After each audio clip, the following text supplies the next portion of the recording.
Hi, I'm Sanjeev Basra. I'm an IT architect by profession. I am building my own home, as you see. My name's Dheeraj. That's our plot 201, where we're building our home of our dreams, hopefully. A little bit background about myself. So we started on this journey with the Graven Hill self-build process roughly a year and a half back. So we've been living in Slough for last 4.5 years. We are a bunch of 10 friends living together as a community. We're a group of 10-11 friends, and we've been living together in Slough as a community. And the aim or aspiration has been, everybody's got that sort of aim to an extent, was to build their own. But the biggest challenge was, where do you find the plots and how do you get planning permissions with them, and on a scale of 10 plots together within a community. So that was the biggest hurdle. We were looking for a place to dwell together and while we were looking around, we went to Kingsmere, which is just opposite Graven Hill, and that's where somebody told us about Graven Hill. We came around, we had a look, we spoke to people at plot office, and I think we quite liked the idea.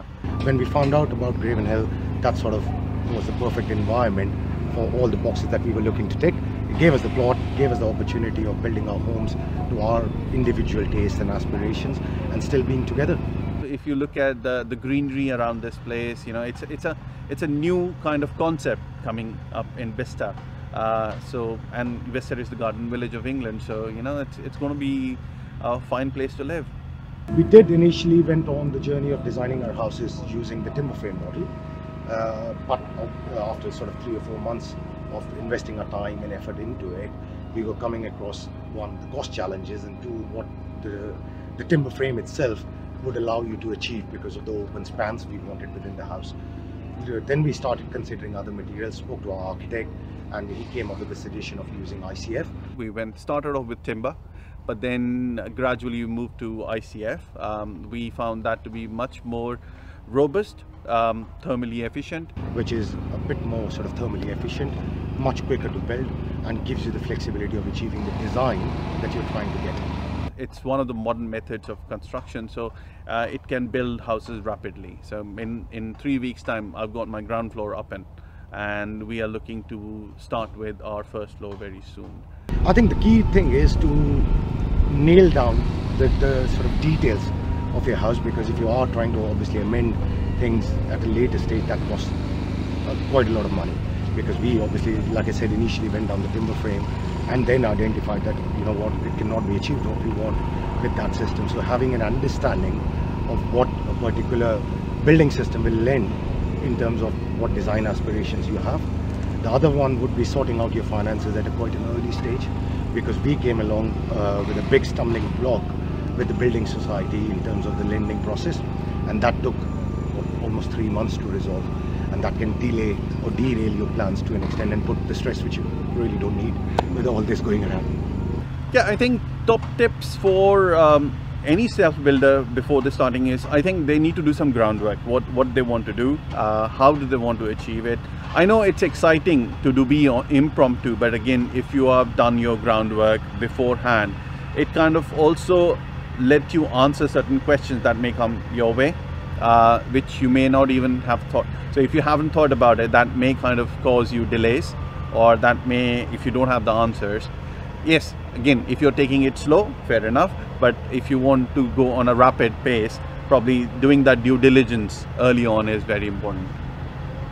Construction really started, 3 weeks ago, almost end of September. That's when we got the completion happened and handed over the plot. So yeah, it's been literally 3 weeks since we broke ground from foundation up.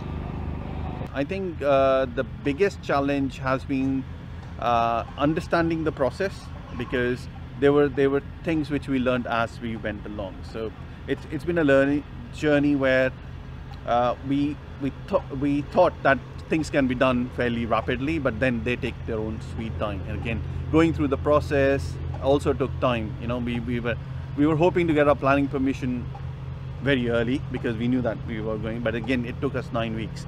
So again, there were certain things which we thought could be done fairly quicker, but they took their own time. So again, that has been certain learning curve for us, and I guess for others also. Means in terms of challenges for building system wise, touchwood, so far nothing's come across. We've only obviously gone up to the ground floor level. As the construction progresses, maybe we'll find some new details that might be challenging. But so far it's been a pretty smooth run. And what we started doing was, when we booked the plots, we started using certain tools, and which were freeware coming off internet, and start drawing up what we wanted to look like and doing some research around it. So and that is where the design came in. We made certain changes to it because we found some concepts, and then we started making adjustment based on our taste and the way we wanted things to be. So the key aim was, because we had 3 or 4 very quick close families, when everybody's sitting together there was not enough space for everybody to eat around, so we wanted to have a big sort of open plan kitchen diner connecting into the lounge. And I'm a whiskey lover, so I wanted to have a bar in my house as well. So I drew all of that on a piece of paper and said to my architect that, you know, this is my wish list, fit it around the plot.